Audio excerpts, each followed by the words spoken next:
السلام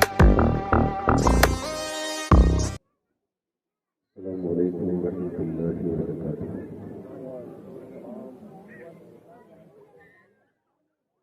الحمد للہ والصلاة والسلام علی وعلى آلہ وأصحابہ المتأدبین بآدابہ۔ أما بعد فأعوذ باللہ من الشیطان الرجیم، بسم اللہ الرحمن الرحیم۔ الذي خلق الموت والحياة ليبلوكم أيكم أحسن عملا۔ آمنت بالله صدق الله العظيم وصدق رسوله النبي الكريم، ونحن على ذلك لمن الشاهدين والشاكرين، فالحمد لله رب العالمين۔ اسٹیج پہ تشریف فرما معقر علماء ملت اسلامیہ، دور و نزدیک سے آئی ہوئی نوجوانوں اور حاجان ملت، پردہ-نشین خواتین امت،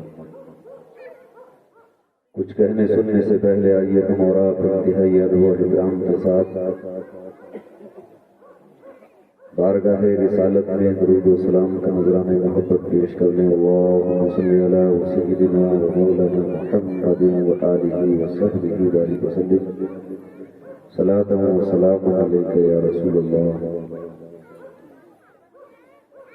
آگاہ اپنی موت سے کوئی بشر نہیں، سامان 100 برس کا ہے، پل کی خبر نہیں۔ جب ہوتا ہے سنگار خاکی میں یقین پیدا، تو کر لیتا ہے یہ پالو پرے روح لبی پیدا۔ مت سہل ہمیں جانو، پھرتا ہے فلک برسوں، تب خاک کے پردوں سے انسان نکلتا ہے۔ اگر گھٹے تو مشت خاک ہے انسان، بڑھے تو وسعت کونین میں سما نہ سکے۔ حضرات، ہم اور آپ ایک اصال ثواب کی مجلس میں اکٹھے ہوئے ہیں۔ دعا گو ہوں کہ اللہ رب العزت جانے والے مہینہ یا محبوب کی بخشش فرمائے اور اپنی جبار رحمت میں جگہ نصیب فرمائے۔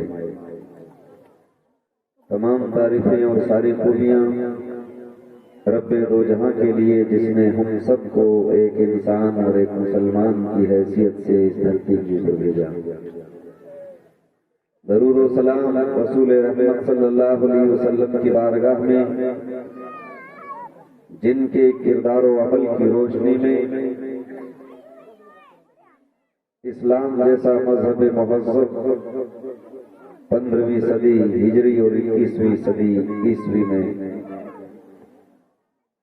شرق سے لے کے غرب تک، شمال سے لے کر جنوب تک اپنے دھڑیرے لہرا رہا ہے۔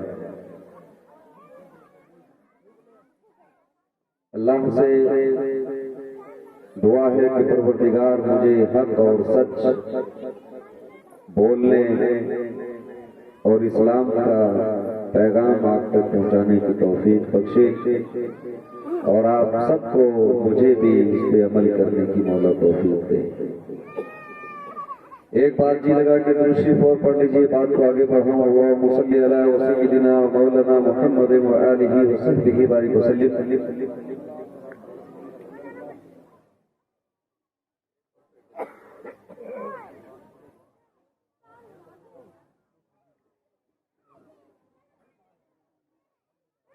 حضرات، پوری توجہ اور پورے دھیان سے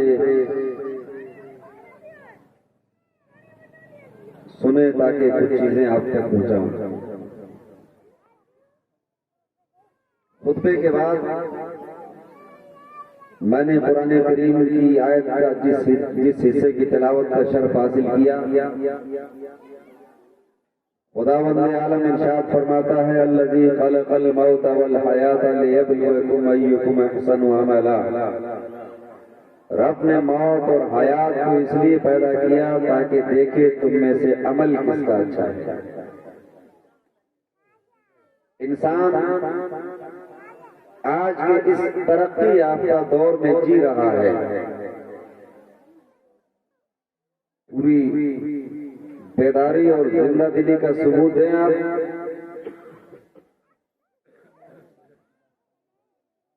انسان اپنے آپ کو اس زمانے کے اندر کس طرح محسوس کر رہا ہے؟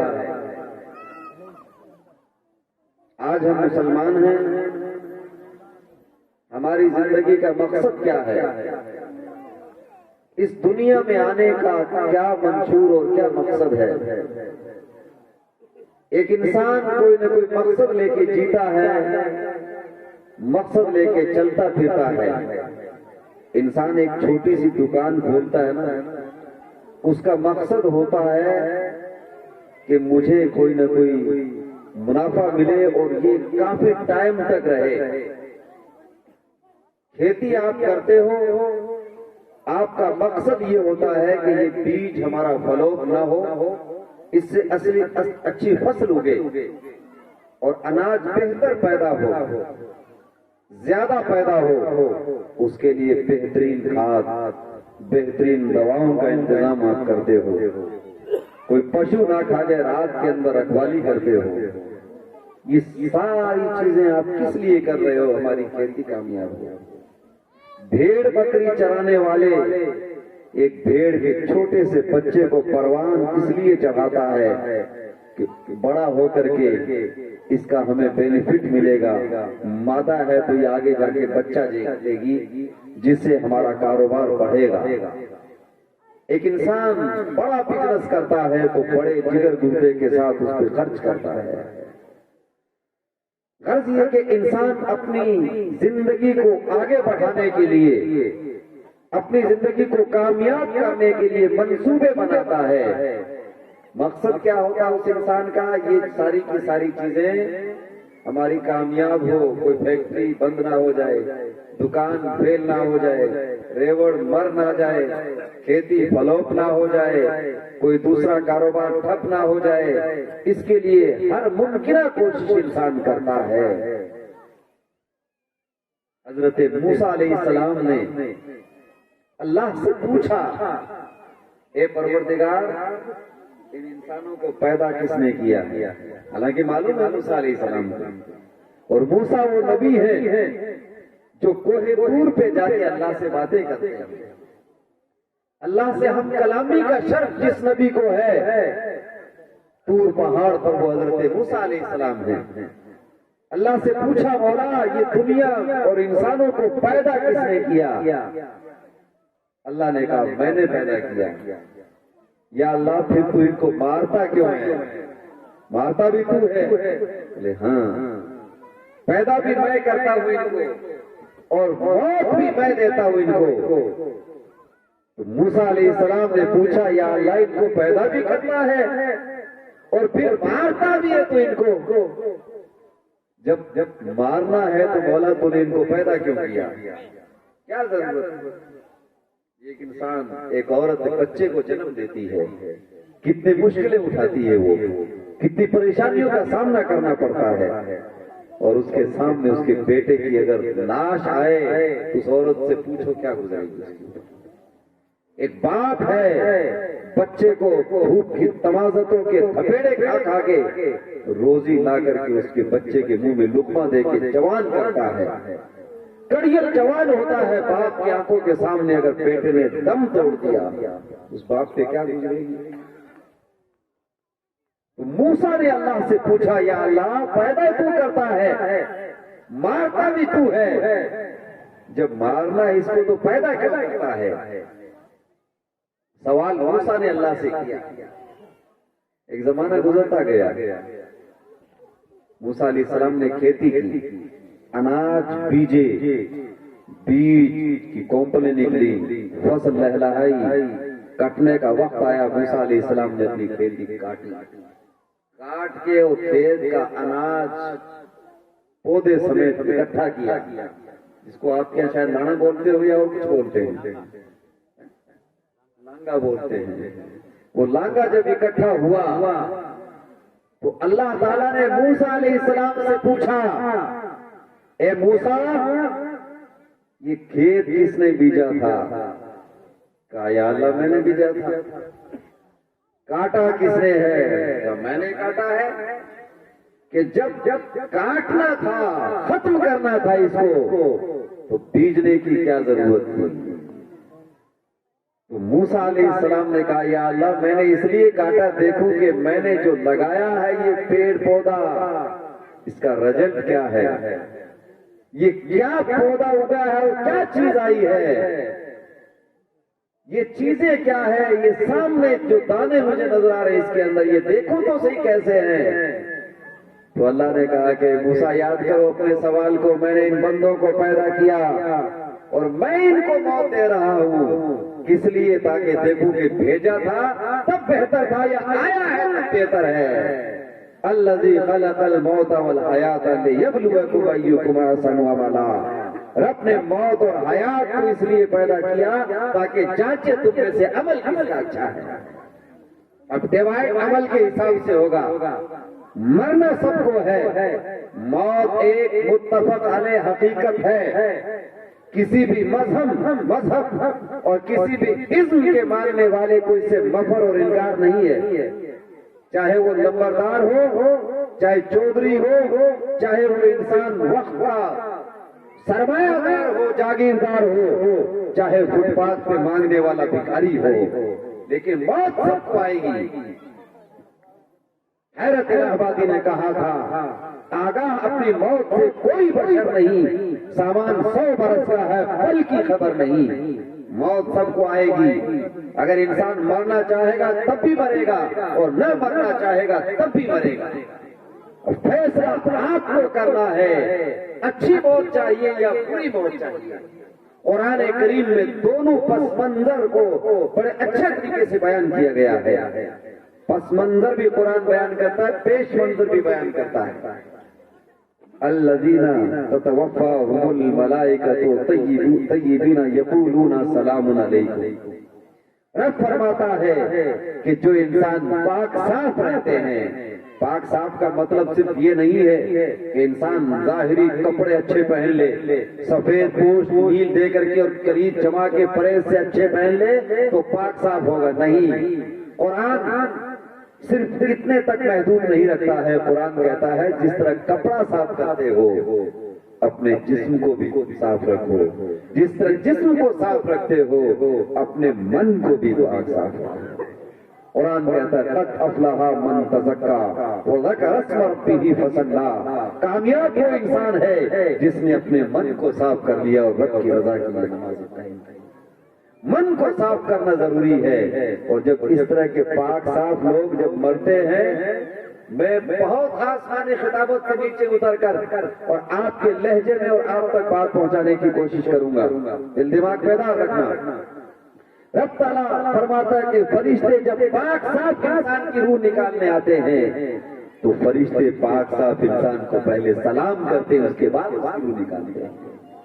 فرشتے اس کو سلام کرتے ہیں، اور فرشتے جب سلام کرتے ہیں جانتے کیا حال ہوتا ہے اس کا؟ امام جلال الدین سیوطی نے شرح السرور کے اندر اور دوسرے محدثین نے اپنی اپنی کتابوں میں نقل کیا ہے، جب ایسے پاک صاف اور اچھے لوگوں کی موت آتی ہے، وقت قریب آتا ہے، تو جنت سے فرشتے لباس کفن کا لے کے آتے ہیں، جنتی کفن فرشتے لے کے زمین پہ اترتے ہیں اور جنت کی خوشبو لے کے اترتے ہیں، مرنے والے انسان کو آ کے سلام کرتے ہیں، فرشتے سلام کر کے جنتی کفن بچھاتے ہیں اور اس کے بعد میں رب کا پیغام سناتے ہیں، یا ایتھا النفس المطمئنہ ارجعی الی ربک راضیۃ مرضیہ فادخلی فی عبادی وادخلی جنتی، اے نفس مطمئنہ آ ہم تجھ سے راضی ہیں، تو ہم سے راضی ہو جا، جنت میں داخل ہوتے ہیں بندوں کے ساتھ شامل ہو جائے۔ یہ اس انسان کی موت کے بعد پھر وہ جنت کی خوشبو سونگھاتے ہیں، جیسے انسان خوشبو سونگتا ہے تو فوراً اس کی روح نکل جاتی ہے، نیک لوگوں کو پتہ ہی نہیں چلتا روح نکل گئی. امام محمد رحمتullah علیہ کے وصال کا وقت قریب آیا, وصال ہو گیا. وصال کے بعد لوگوں نے سپنے میں دیکھا امام محمد کو. خواب میں دیکھ کے پوچھا کہ حضرت آپ کی روح کیسے نکلی, آپ نے احساس کیا؟ کہا کہ نہیں, مجھے احساس نہیں ہوا, میں ایک مسئلہ حل کر رہا تھا, میں اسی مسئلے میں لگا ہوا تھا, میری روح نکل گئی, مجھے پتہ ہی نہیں چلا. یہ اللہ والے ہوتے ہیں جو نیک اور پاک صاف ہوتے ہیں, ان کی روح نکلتی ہے تو پتہ ہی نہیں چلتا ان کو. اب ایسے لوگوں کی جب روح نکلتی ہے تو فرشتے اس کی روح کو جنتی کفن کے اندر سجاتے ہیں اور آسمانوں کی طرف لے کے جاتے ہیں. حدیثوں میں ذکر کیا گیا, پہلے آسمان پہ جب روح پہنچتی ہے اس کی تو آسمان کے فرشتے اس انسان کی روح کا استقبال کرتے ہیں. اور پہلے آسمان میں کتنے فرشتے معلوم ہیں؟ ایک فرشتہ اسماعیل نام ہے, اس کی سربراہی میں 70,000 فرشتے ہیں, اور ہر فرشتے کی ماتحتی کے اندر 70,000 فرشتے. اور جب پہلے آسمان پہ انسان کی روح جاتی ہے تو 4 ارب 9 کروڑ فرشتے اس ایک مومن کی روح کا استقبال کرتے ہیں, سواگت کرتے ہیں. اور دوسرے آسمان پہ جاتی ہے روح, پھر استقبال ہوتا ہے, اور دھیرے دھیرے وہ جیسے روح پہنچتی ہے تو اس روح سے کستوری کی خوشبو پھوٹتی ہے. 7واں آسمان کروس کر کے عرش کے نیچے اس کی روح جاتی ہے, اور عرش کے نیچے اس کی روح سجدہ کرتی ہے. رب کا حکم ہوتا ہے, اس میرے بندے نے میری عبادت کا حق ادا کر دیا ہے, اس کو لے جاؤ زمین کی طرف.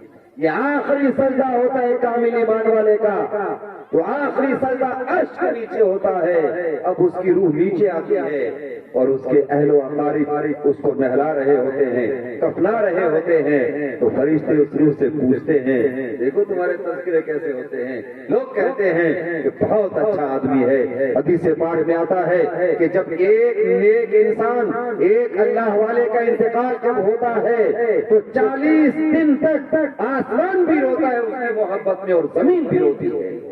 وجہ کیا ہے؟ محدثین نے فرمایا کہ زمین اس لیے روتی ہے کہ زمین کے اوپر وہ سجدے کرتا ہے, زمین کے اوپر وہ رکوع کرتا ہے, زمین کے اوپر وہ عبادتیں کرتا ہے, اور وہ زمین قیامت کے دن گواہ بنے گی. ابو امیہ نام کے انسان حرم شریف میں نماز پڑھ رہے ہیں. جب نماز پڑھنے لگے فرض پڑھ کر, مسجد میں گئے نہیں آپ گئے نا کہ نہیں گئے؟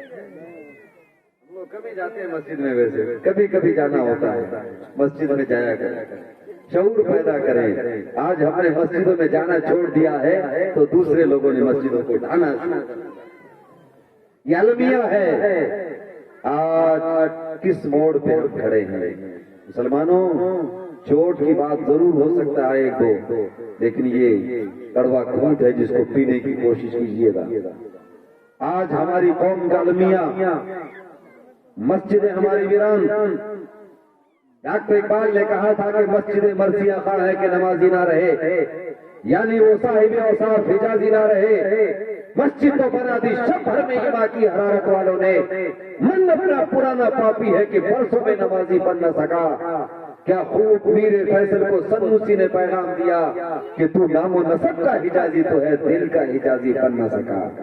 اور وہ ڈاکٹر اقبال ہے جس نے اپنے کو بھی نہیں چھوڑا.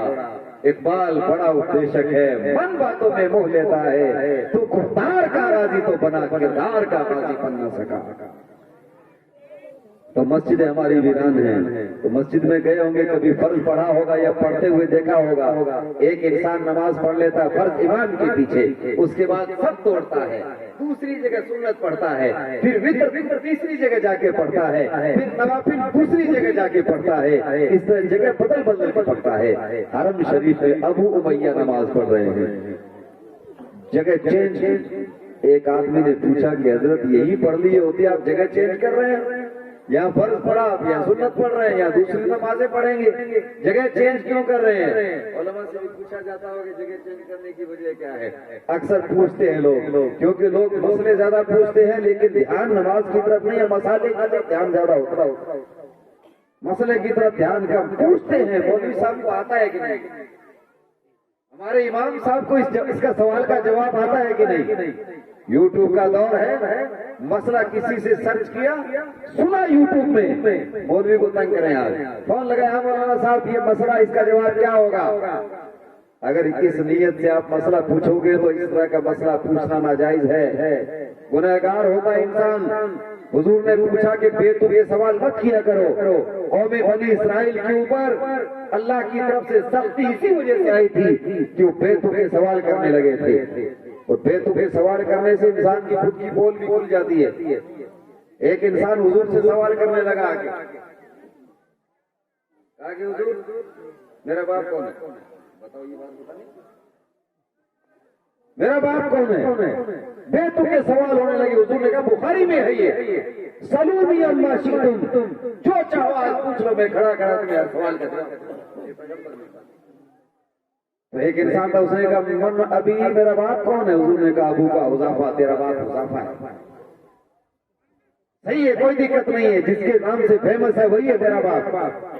دوسرا انسان کھڑا ہو گیا کہ میرا باپ کون ہے؟ حضور نے کہا تیرا باپ غلط ہے، جس کے نام سے فیمس ہے وہ نہیں ہے، تیرا باپ دوسرا ہے۔ جب یہ کہا تو حضرت عمر کھڑے ہوئے، فاروق اعظم نے اپنے گھٹنے ٹیک دی حضور کے سامنے، کہا کہ حضور بس یہ نادان ہے، انہوں نے سوال کر لیا ہے، معاف کیجیے، ہم اللہ سے راضی ہیں کہ ہمارا رب ہے، آپ سے راضی ہے ہمارے رسول ہے، اسلام سے راضی ہے کہ ہمارا دین ہے، بس معاف کیجیے، نہ جانے کتنے لوگوں کی پول کھلے گی نہیں۔ تو بے تکے سوال نہیں کرنے چاہیے، جس چیز کی ضرورت ہے اس کا سوال کریں۔ آپ امام سے پوچھیں کہ وضو کا صحیح سنت کے مطابق طریقہ کیا ہے، آپ اپنے امام سے پوچھیں کہ نماز میں کتنی چیزیں فرض ہیں، کتنی چیزیں شرط ہیں، کتنی چیزیں واجب ہیں، کتنی چیزیں سنت ہیں، یہ پوچھیں آپ اپنے امام سے۔ پاک ہونے کا کیا طریقہ ہے، نہانے کا کیا طریقہ ہے، انسان پاک صاف کیسے رہ سکتا ہے کہ دنیا بھی اچھی ہو اس کی، قبر میں بھی سکون سے رہے، میدان محشر میں بھی سکون سے رہے۔ بہرحال ابو امیہ سے پوچھا کہ الگ الگ نماز کیوں پڑھ رہے ہو؟ کہا کہ سامنے آیت لکھی ہوئی ہے نا، ثم لتسألن یومئذ تحدث اخبارها، یہ آیت لکھی ہوئی ہے دیکھو سامنے، کہ جس دن یہ زمین خبریں بیان کرے گی، جس زمین پہ جس انسان نے جو کارنامہ انجام دیا ہے، قیامت کے دن وہ زمین گواہی دے گی۔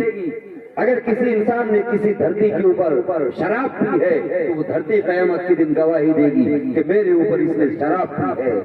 یہاں تک کہ کسی انسان نے کسی دھرتی پہ کھڑے ہو کے کسی کو گالی بھی دی ہے تو قیامت کے دن وہ زمین اس کے لیے گواہی دے گی۔ اگر کسی دھرتی پہ کوئی ناجائز کام کیا ہے، حرام کام کیا ہے، تو وہ دھرتی اس انسان کے خلاف قیامت کے دن گواہی دے گی۔ مسلمانوں، دھرتی تو دھرتی، قرآن کہتا ہے الیوم نختم علی افواہہم، قیامت کے دن ہم ان کے منہ پہ مہر لگا دیں گے، اس دن تمہارے ہاتھ ہم سے بات کریں گے، تمہارے پیر بولیں گے کس کام کے لیے تم گئے تھے۔ اور اگر جس دھرتی پہ نماز پڑھی ہے، جس دھرتی پہ بیٹھ کے روزہ افطار کیا ہے، جس دھرتی پہ بیٹھ کے تسبیح پڑھی ہے، قیامت کے دن وہ گواہی دے گی۔ ارے مسلمانوں، اس دن کا منظر بڑا عجیب و غریب ہوگا۔ ایک حدیث متعدد کتب میں ہم اشارت کے اندر بھی موجود ہے یہ حدیث، کہ جنتیوں کی لائن لگی ہوگی قیامت کے دن، جہنمیوں کی لائن لگی ہوگی۔ تو جنتی جنت میں جا رہے ہوں گے اور جہنمی جہنم کی طرف تیاری کر کے کھڑے ہوں گے۔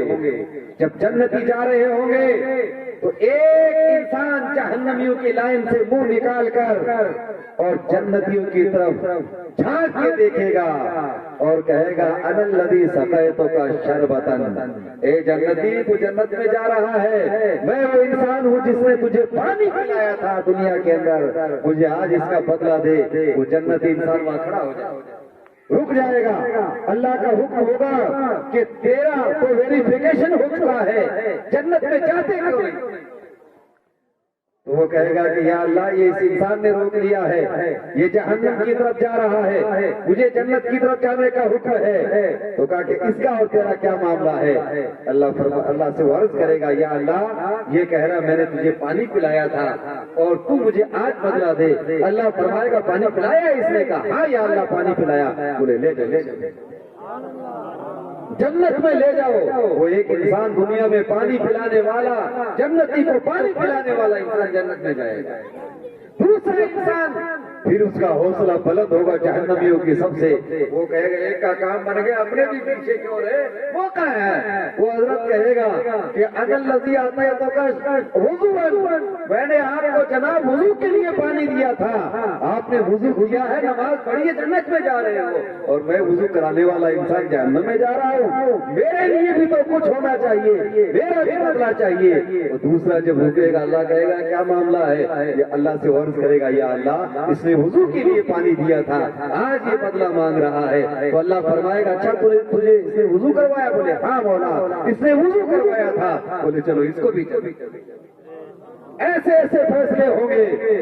حضور نے فرمایا کہ قیامت کے دن ایک ایسی عورت کو بھی جنت میں داخل کیا جائے گا جو بنی اسرائیل کی بڑی گناہگار اور بدترین عورت تھی، جس کے جرائم اور کرائم سے بنی اسرائیل کے لوگ پناہ مانگتے تھے.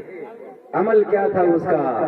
عمل صرف یہ تھا کہ ایک دن پیاس لگی، گرمیوں میں سسک رہی تھی، جا رہی تھی ایک جنگل سے، راستے میں کنواں پڑا. اس عورت نے دیکھا کہ کوئی ڈول رسی نہیں ہے، سیڑھیوں سے کنویں میں اتری اور اس نے پانی پیا، باہر نکلی. باہر جب آگے جا رہی تھی تو تھوڑا دیکھا کہ کتا ہے تھوڑی دور سے اور کیچڑ چاٹ رہا ہے. پیاس کی وجہ سے کتے کی زبان باہر آ رہی ہے، کتا سسک رہا ہے. اس عورت نے کنویں میں واپس اتری، اپنی اوڑھنی یا اپنی جوتی سے پانی نکال کر کے اس کتے کو پلایا. کتے کے سانس میں سانس آئی تو اس حدیث میں ہے کہ اس کتے نے اس عورت کا شکریہ ادا کیا. تو وہ شکریہ ادا جیسے ہی کیا تو اللہ تعالیٰ نے سارے جرائم اس عورت کے معاف کر دیے، اس کو جنتی بنا دیا. صحابہ نے پوچھا یا رسول اللہ کتے کو پانی پلانے سے انسان جنت میں جا سکتا ہے؟ حضور نے فرمایا کہ جس کے سینے کے اندر تازہ دھڑکنے والا دل موجود ہے، ہر اس مخلوق کے خدا کے ساتھ اگر کوئی بھلائی کرے گا تو اللہ تعالیٰ اس انسان کو بدلہ دے گا. قرآن کہتا ہے فَمَن يَعْمَلْ مِثْقَالَ ذَرَّةٍ خَيْرًا يَرَهُ وَمَن يَعْمَلْ مِثْقَالَ ذَرَّةٍ شَرًّا يَرَهُ. جو انسان ذرہ برابر بھلائی کرے گا اس کا بدلہ ضرور دیکھے گا، اور ذرہ برابر بھلائی کرے گا اس کا بدلہ ضرور دیکھے گا. اور بھلائی کا بدلہ یاد رکھے جنت میں ملے گا اور برائی کا بدلہ جہنم میں ملے گا. خیر میں عرض یہ کر رہا تھا کہ ایک جنتی انسان کی روح کو ساتوں آسمانوں کا استقبال کروایا جاتا ہے اور ساتوں آسمان میں جاتی ہے. حضرت بشر حافی کو کون نہیں جانتا ہے؟ حضرت امام احمد بن حنبل کو کون نہیں جانتا ہے؟ امام احمد بن حنبل کون ہے؟ بشر حافی کون ہے؟ ان شخصیتوں کو پڑھا کریں، ان شخصیتوں کی زندگی سے اپنی زندگی میں انقلاب برپا کریں، تب پتہ چلے گا آپ کو. آج لوگ میں نے عرض کیا تھا نا کہ لوگ سوال کرتے ہیں مولویوں کو پھنسانے کے لیے، نہیں، سوال اس لیے کرے کہ ہمیں اس پہ عمل کرنا ہے. امام احمد بن حنبل تقریر کر رہے تھے ایک دن، تو پردے سے ایک عورت نے آدمی کو بھیجا کہ احمد بن حنبل سے مسئلہ پوچھو کہ میں وہ عورت ہوں جو چرخا کاٹتی ہوں، چرخا کاٹنے کا کام کرتی ہوں. حدیث پاک میں ہے کہ اپنے گھر کی عورتوں کو چرخا کاٹنا سکھائیں اور سورہ نور کی تلاوت کرنے کا سلیقہ سکھائیں. آج ہم نے قرآن سے دور کر دیا ہے، قرآن سے رشتہ ناتا موڑ لیا ہے. حضور نے فرمایا یوشک ان یاتی علی الناس زمان لا یبقى الاسلام الا اسمه ولا یبقى القرآن الا رسمه. ان قریب ایسا سخت ترین زمانہ آئے گا کہ لوگ قرآن رسم و رواج کے طور پہ پڑھیں گے، اسلام برائے نام رہ جائے گا. آج بتاؤ قرآن رسم و رواج کے طور پہ پڑھا جاتا ہے؟ قرآن خانی کرو، ہمارے باپ کا انتقال ہو گیا، ماں کا انتقال ہو گیا، فون کر دو جامعہ نویہ رضویہ میں، بچوں کو بھیج دیں گے اور قرآن خانی ہو جائے گی. ہم نے نیا مکان بنایا ہے، سید صاحب کو فون کر دو بچوں کو بھیج دیں گے، امام صاحب کو فون کر دو کہ بچوں کو بھیج دیں ہمارے گھر قرآن پڑھائیں. صرف اس لیے فاروق اعظم کا دور تھا، امیر المؤمنین کی بارگاہ میں ایک انسان گیا، کہنے لگا کہ حضرت غریب آدمی ہوں، کچھ مل جائے آپ کی بارگاہ سے. تو حضرت عمر نے اس انسان کو کہا جا قرآن پڑھ. عمر کی تعریف ہے، کہا کہ قرآن پڑھ جا کے. وہ انسان گھر گیا، قرآن پڑھنے لگے. حضرت عمر کو خیال آ رہے یار اللہ کا بندہ آیا تھا، اس کو میں نے کچھ دیا نہیں، بھیج دیا اس کو. حضرت عمر نے اس کا گھر تلاش کیا اور اس کے گھر گئے، پوچھا اس سے کہ تم دوبارہ آئے نہیں؟ اس نے کہا میں کیوں آتا؟ آپ نے کہا قرآن پڑھو، میں جس لیے گیا تھا قرآن میں مجھے مل گیا۔ بولے کیا ملا؟ بولے کہ قرآن میں ہے کہ وَرِزْقُكُمْ فِي السَّمَاءِ وَمَا تُوعَدُونَ، تمہاری روزی آسمان میں ہے جو تم سے وعدہ کیا گیا۔ روایتوں میں آیا ہے کہ اگر آسمان نہ ہوتا تو زمین والوں کو روزی نہ ملتی، آسمانوں سے فیصلے ہو کر کے زمین والوں کے اوپر اللہ تعالیٰ انعام کی بارش کرتا ہے۔ تو حضرت عمر نے کہا اچھا تو نے یہ بھی چیز قرآن میں تلاش کر لی، اس کو بلایا کہ صحابہ کے بیچ میں اور اس واقعے کو بیان کرو۔ صحابہ کے بیچ میں حضرت عمر نے اس انسان سے واقعہ سنا۔ فاروق اعظم ہیں، یہ کون ہے عمر؟ عمر وہ ہیں کہ جن کے بارے میں اللہ تعالیٰ رسول پاک سے فرماتا ہے میرے محبوب جب کوئی کام کرے تو عمر اور ابو بکر سے رائے لے کے۔ حضور نے فرمایا لو کان بعدی نبی لکان عمر بن الخطاب، میرے بعد اگر کوئی نبی ہوتا تو عمر بن الخطاب ہوتا۔ حضور نے فرمایا میرا عمر جس راستے سے گزرتا ہے تو شیطان راستہ بدل دیتا ہے۔ وہ عمر رسول پاک صلی اللہ علیہ وسلم کی بارگاہ کے چہیتے اور انتخاب رسول اکرم حضور نے عمر مان کے لیا ہے۔ کہا کہ اللہم اعز الاسلام بعمر بن الخطاب، اے اللہ میرے اسلام کی تائید عمر بن الخطاب کے ذریعے فرما۔ میرے رسول نے دعا کی، تیسرے دن حضرت عمر اسلام میں داخل ہوئے۔ یہ قرآن کا فیصلہ ہے۔ حضرت عمر وہ ہیں کہ زمین پر فیصلہ پہلے جاری کرتے ہیں۔ رب تعالیٰ حضرت عمر کے فیصلوں کی تائید 22 مرتبہ قرآن کے اندر نازل فرماتا ہے۔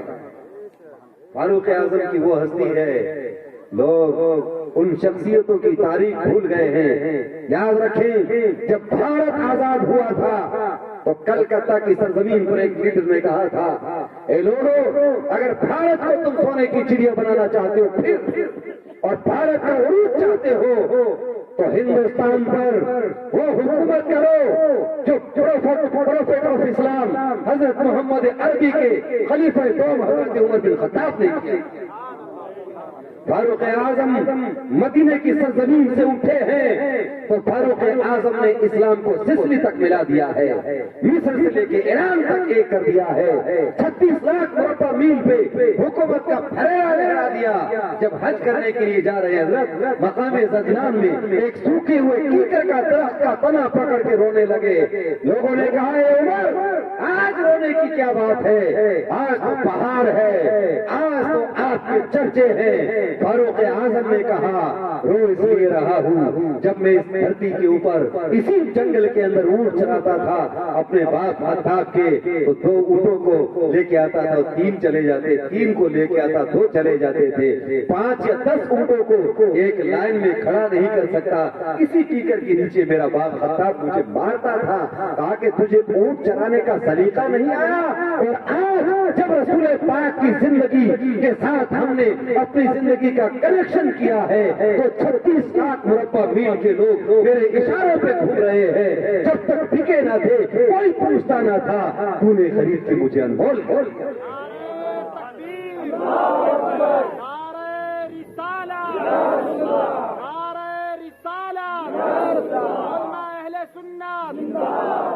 عرض یہ کر رہا تھا کہ ایک عورت نے سوال کرنے کے لیے احمد بن حنبل کے پاس بھیجا تاکہ پوچھو چرخا کاٹتی ہوں میں، دن میں سوٹ کاٹتی ہوں رات میں بھی کاٹتی ہوں۔ اسلام عورتوں کو بالکل جکڑ کے نہیں رکھتا ہے، آزادی اور بہادری کے چرچے تاریخ پڑھے تو پتہ چلے۔ ام عطیہ کون ہے؟ یہ ایک عورت ہی ہے۔ مدینے میں چادریں آئی تقسیم کرنے کے لیے، کپڑے کی قلت تھی اس زمانے میں، پہننے کے لیے کپڑے نہیں ہوتے تھے۔ ایک چادر عمر کے زمانے میں ایک انسان مسجد میں آیا، ذرا جمعے میں لیٹ آیا، آج تو پوری قوم لیٹ چل رہی ہے۔ لوگ پہنچتے ہیں مسجد میں کب؟ جب خطبہ شروع ہوتا ہے تب۔ عربی کا خطبہ ہوتا ہے، سمجھنے کیا کھا کھائے گا؟ اردو میں جو بیان ہوتا ہے اصلاح کے لیے اس وقت ہم غسل خانوں میں ہوتے ہیں، نہا رہے ہوتے ہیں، کیا ہمارے سمجھ میں آئے گا؟